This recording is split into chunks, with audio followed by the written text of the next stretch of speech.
What's up, y'all? It's your guy eBay Fight Predictions in the building, and this is your UFC 296 full card predictions.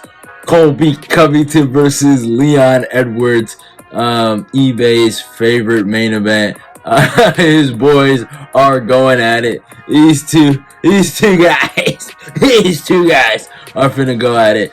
But yeah, great fight in the welterweight division, obviously, but great card as a pay-per-view. Will be streaming, so don't worry about that. But yeah, man, I love the card, and I'm a big fan of the main event. I've been saying it's the fight to make for the whole year, and I'm happy they finally made it. So before we get into this phenomenal card, and also just not only just talking about the main event, I mean Pantoja versus Brandon Royval, Bryce Mitchell versus Josh Emmett, Cody Garbrandt versus Brian Kelleher, Shavkat Rakhmonov versus Wonderboy, Ian Garry versus Vicente Luque, Tony Ferguson versus Paddy Pimblett. I go on and on and on. Phenomenal card, honestly. One of the most stacked, I would say, pay-per-view cards of the year in terms of name value and guys that they got on the card. I think it's just a phenomenal card. On paper, it should not disappoint. All these fights should deliver, but obviously we don't live in that perfect world, so there's a possibility some of these fights kind of disappoint. But let me get to the facts, though. Before we really get into this card, you need to subscribe to the channel, like the video. Let's get this eBay Fight Prediction Nation growing, and let's get into these fights, man. Curtain jerker of the night, I mean, short notice replacement fight. I don't know if this is going to be the order of how the card is going to be, because I doubt they're going to put Bryce Mitchell and Josh Emmett as the curtain jerker of the night, but they got it like this on Tapology. I mean, really good fight for Bryce Mitchell, in my opinion. I'll keep it simple. I think, and I don't have a breakdown on this, so it's, you know, pretty short notice fight. I just seen it now. But here's my thing. I think Bryce going into this fight, Mr. Arkansas, coming off a really good win against Dan Ige in a tough fucking fight. I think Josh, I would say 3 years ago probably would have smoked him.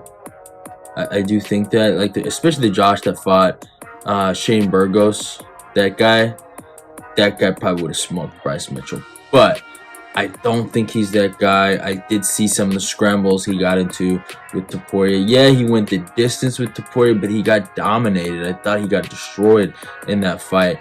Bryce, he also got destroyed against Ilya, but he had key moments in that fight of success, of taking him down, controlling him, like even touching him up with, you know, some striking a little bit. Actually, it's kind of interesting to look back at that fight. Bryce's his potential, I mean, he showed me a lot in that Danny Ige fight. A lot of mental toughness, a lot of mental fortitude, and ability to overcome adversity. You know, that fight could have been stopped, bro. And he was able to kind of win that fight. And, you know, he's not the strongest dude. I wouldn't even say he's the best grappler in the division, but he's just gritty, and I love that about him. And also, one of the biggest factors going into this fight is age. I know it's a short notice fight for Bryce, but I mean, he's 29 years old. He's young. Josh Emmett's 38, and as a featherweight, if he was a heavyweight, we'd have a different kind of dialogue here. But in those lighter divisions, it is just a fucking, man, it is crazy to see guys like Rob Font, 36, for Josh Emmett, 38. You know, these older, Michael Chandler, even 36. You know, these older guys in these lightweight divisions, I give them a lot of credit to even have some success, because usually most, and that honestly, that talks to how good they are, and you know, just going back to the age thing, saying that they were pretty good talent, and their talent is getting them to the level they are, even at their old age. But the facts are the facts.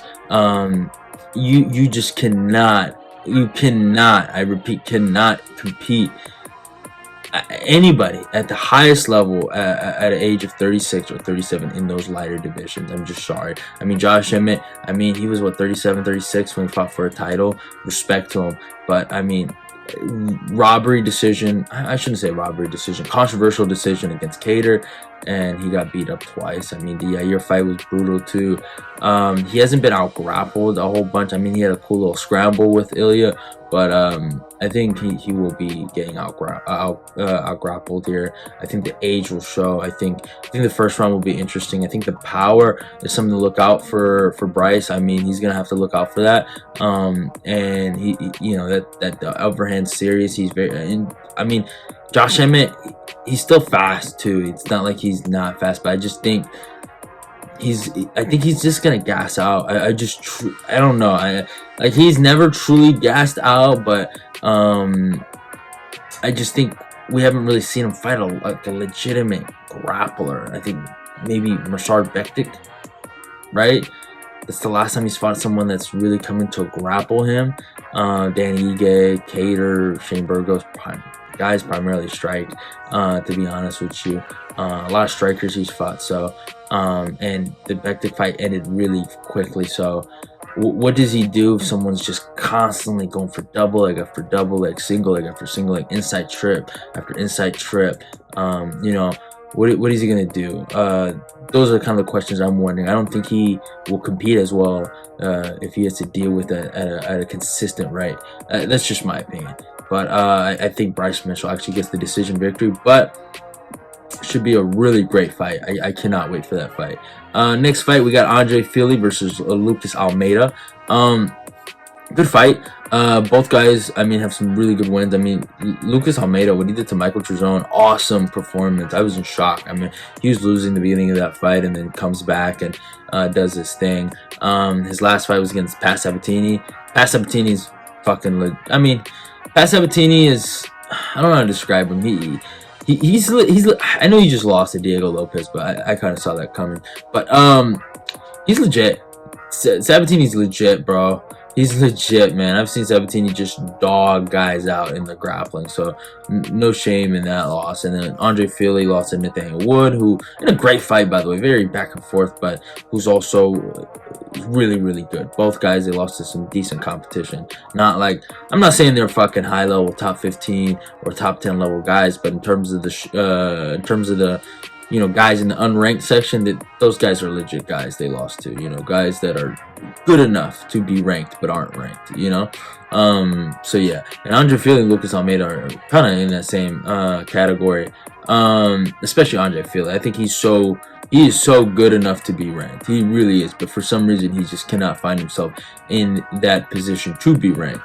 I think in this fight, Andre Fili kind of does this thing where he loses and he wins, he loses and he wins, and he loses and he wins, and I think he's due for I think he's due for a win. You know, I mean, he basically won the Daniel Pineda fight if it wasn't for the fucking accidental eye poke. He's literally destroying him.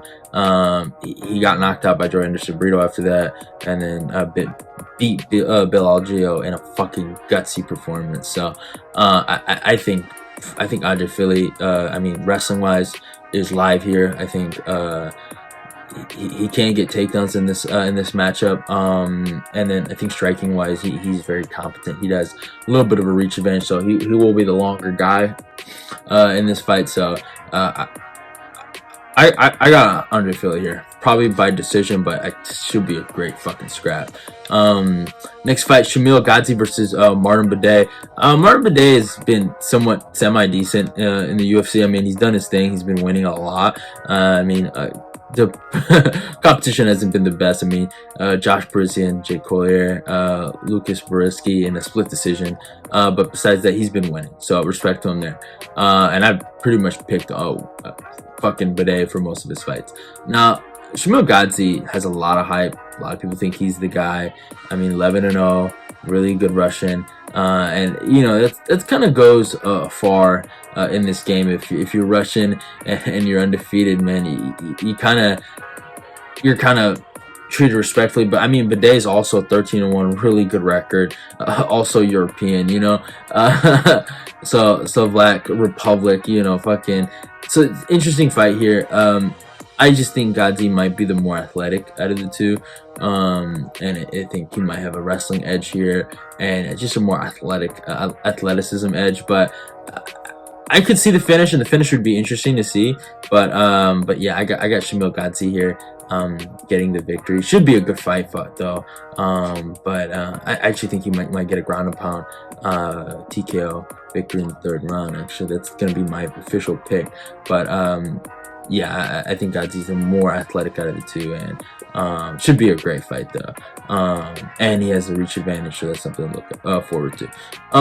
Next fight, Cody Garbrandt versus Brian Kelleher. Do have a breakdown on this, so I won't go too in depth with it. I'm rocking with my guy Cody Garbrandt by decision here. I think wrestler Cody Garbrandt is the man. I think he is figuring out that he just needs to take these guys down and apply that wrestling. I think we're gonna see a new age of Cody Garbrandt where fuck the knockouts, we are grinding, and I think he clears Kelleher in the wrestling. I think the only way Kelleher can really win this fight is if they decide to trade like pocket for pocket. And Kelleher does have a nasty lead left hook, man. He got Hunter Azor with that shot, and he got popped. But we've seen Kelleher lose to grapplers and guys that implement that grappling game like Mario Batista, Umar Nurmagomedov.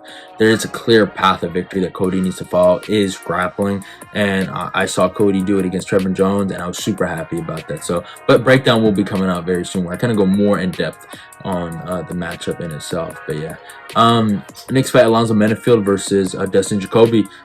Great fight in the light heavyweight division. Alonzo Menifield ended his rivalry against Jimmy Crute and really solidified himself as a lower top 15 guy. Dustin Jacoby, obviously lower top 15 guy too. I thought he beat Khalil Rountree in their fight. He lost honestly to Murzakanov. Truthfully, he did really lose that fight and got beat. He's famous for getting knocked out for Alex Pereira, but I mean, he's a good kickboxer. He's legit, and you know, he has some good wins. But coming off a really good KO victory over Kenny Nishikori, and I think honestly, Alonzo is, he might have a grappling edge here, but besides that, I don't think he has the wrestling game to take it down there. Jacoby's the better striker on paper. It's just the God honest truth. He has the kickboxing accolades, and what he's shown in the octagon is the more technical striker. Alonzo is not a bad striker, but he's very wingy, if you know what I'm saying. Very, you know, he's trying to stand like, you know, slang and bang a little bit, and trying to like catch guys, and he's not really setting shots up. He's not really, you know, being technical as a striker. It's just the same way. It's just simple as I can say it, man. It's kind of crazy. Like if OSP is sniping you, you have problems. You know what I'm saying? So I can see Jacoby actually doing the same thing. I got Jacoby by 2nd round TKO, but Jacoby's not a knockout artist, I would say. But again, if OSP can snipe you like the way OSP sniped him, obviously there's a lot that had to do with his length, how big he is, how much power he has. But again, if OSP sniping you, I think Jacoby can do it too. So yeah, I got Jacoby by 2nd round TKO. Next fight, Randy Brown versus Muslim Salikhov. Really good fight here. It's kind of crazy. Muslim Salikhov, man, had a lot of hype after he beat Trinaldo, and then he fucking, I mean, Jili Lang ended all the nonsense. I mean, obviously took a lot of time off. I mean, I remember he was supposed to fight Ponzinibbio back in the day. And that fight fell through, and then Jili Lang came in there and smoked Ponzi, sadly. But here's the facts here. Randy Brown, younger guy, has a lot more to prove in his prime, by the way. 33 years old in the welterweight division. He's fought Jack Della Maddalena. Fucking, he blew that one. I thought, man, he should have had that one in the bag, but whatever. But he blew it. He's coming off a good win over Wellington Turman. And, you know, he's beating Trinaldo, Chaos Williams, Jared Gruden. This is a big fight for him, honestly. We're going to see if Randy Brown is top 15 material. This is the fight that answers the question. Because Randy Brown, he's always shown it. He has potential. Long guy, good grappler, can box really well, moves really well. But he's had these tests where he fought Luque. He's a little too young, and he got smoked. And then he fights Jack Della Maddalena, and in the biggest fight of his career, the biggest spot, Big pay-per-view spot, by the way. 284. I think third fight under 2 before the title fight, and he fucking he choked. And he got caught with something stupid and he got choked up. But this is a big fight for him, even though he's really low in the prelims. Muslim Salikhov. I mean, I think Salikhov was ranked at one point of it in his career, and he's fucking good. He's a good striker. So even though he's the older guy here, Randy is gonna have to really prove it here to see if he truly has it in the bag. I honestly don't know what Muslim Salikhov has left, but I do think the age is a big factor here. Being 39 at this weight class is something you just don't want to be. Again, age matters in those lower, lighter, like obviously welterweight's a little different, but it's still 39 is a bad number in that weight class. And I don't know, man. Randy Brown, he should win this on paper. He's the longer guy. He's the younger guy. The jab needs to be flowing. Chinny a little bit. So Salikhov is live for a KO. I do think that. I honestly do.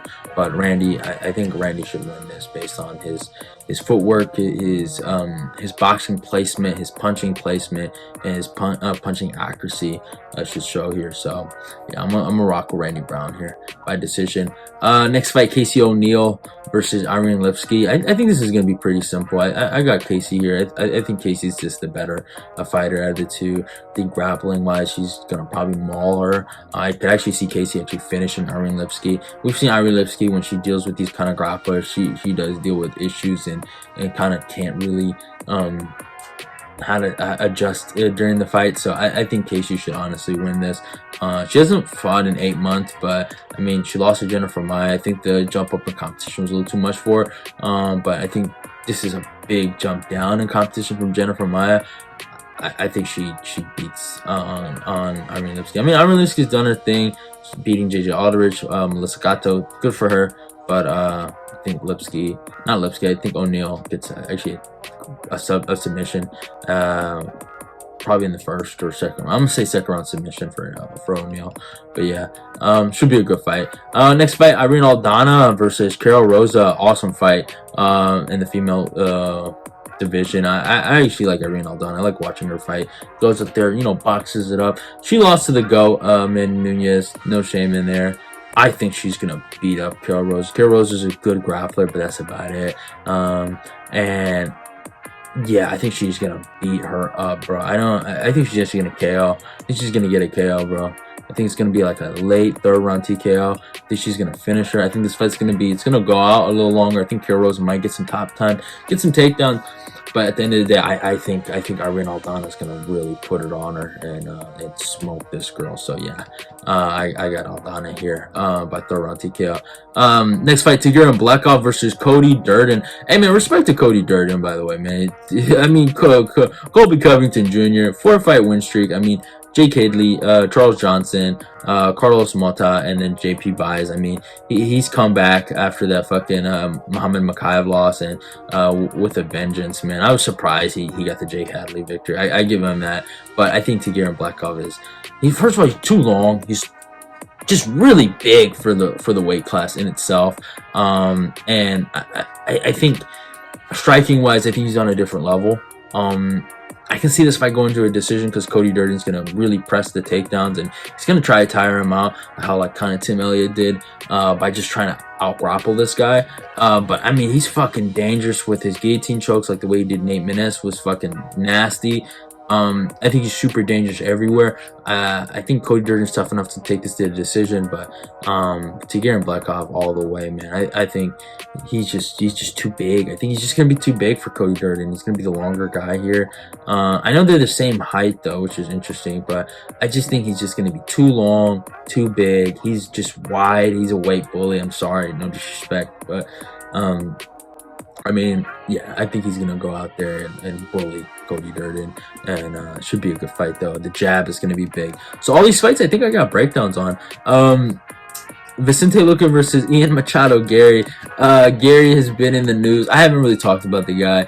I think this is probably gonna be the first time I'm actually gonna talk about it. I kind of want to. I'll kind of get into it. I mean, it's because the reason why I'm talking about it, not to make fun of him, but it will impact him in this fight. I think he is fighting the most perfect stylistic matchup in his career right now. I'm gonna just say it like that. Vicente Luque is ready to get smoked. And I've watched some old Vicente Luque fights. And if he would have fought an old Vicente Luque in his, I wouldn't say he's not in his prime, but a guy that was super durable, fucking left hook machine, fucking KO, Dustin, motherfucker that he was, Ian has some problems. It's a tougher fight than it is now.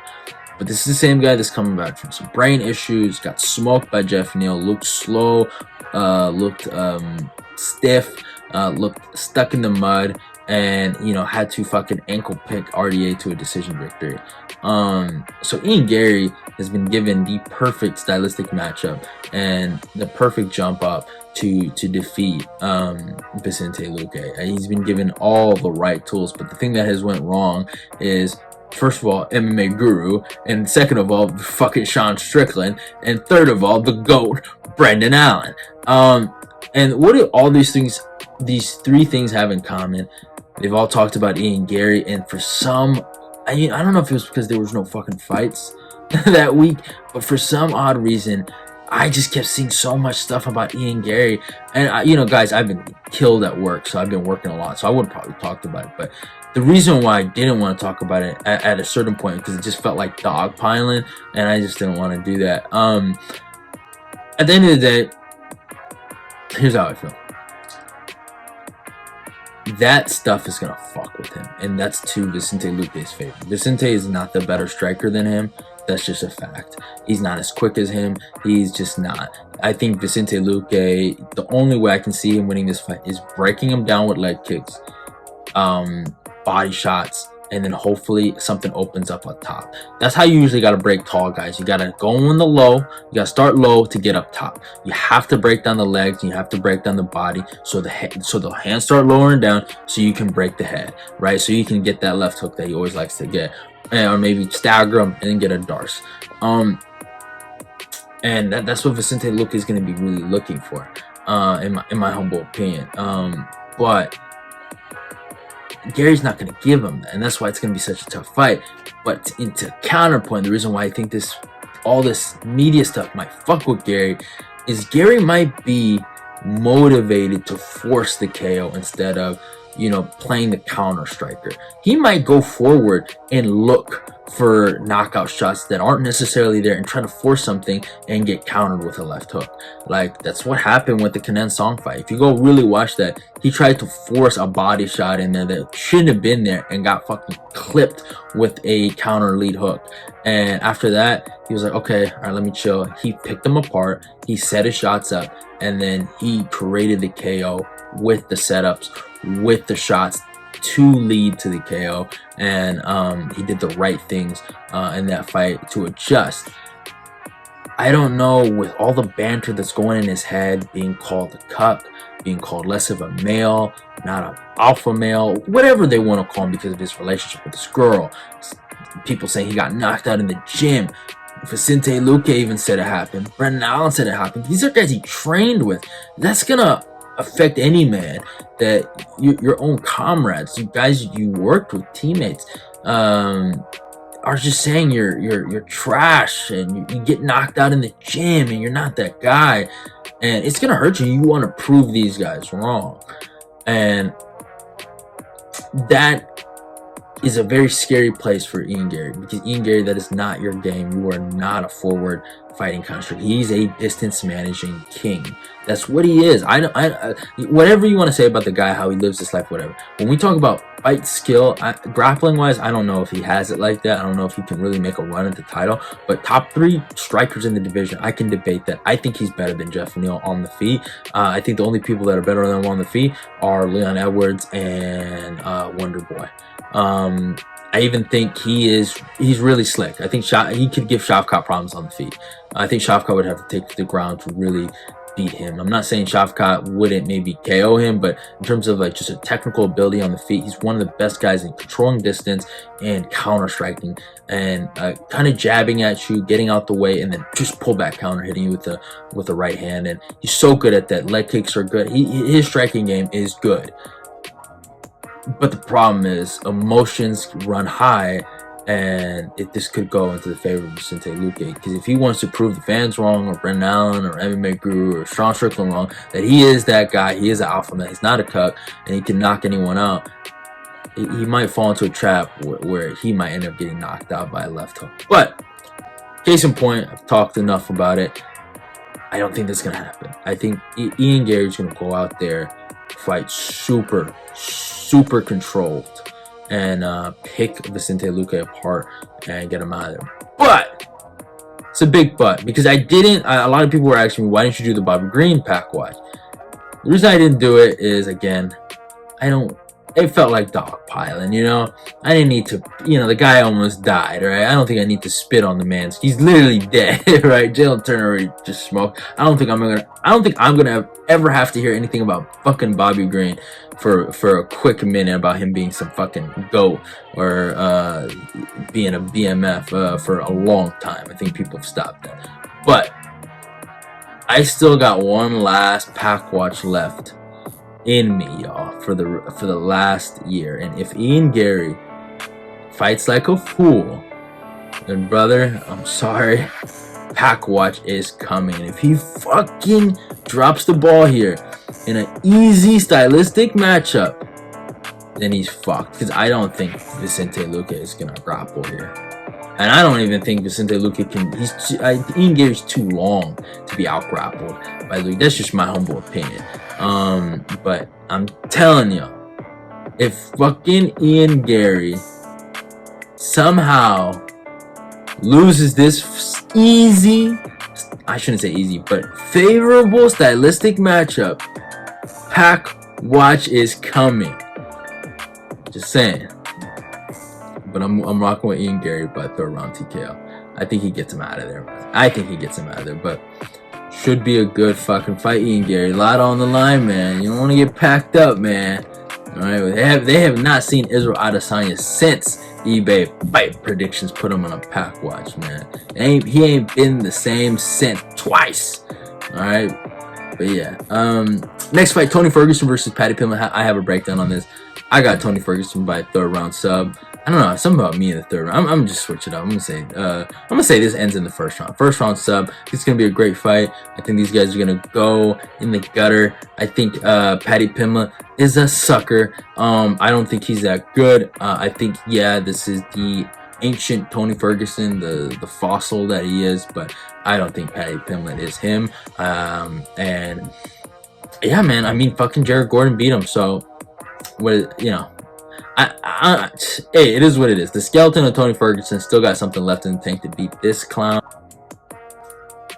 Sorry for the interruption, y'all, but yeah, like I was saying, I think Tony Ferguson still got something left in the tank to beat this dude, Paddy Pimblett. Paddy Pimblett is not him. Paddy Pimblett probably could beat him, but he's still not him, and he will lose very, very soon.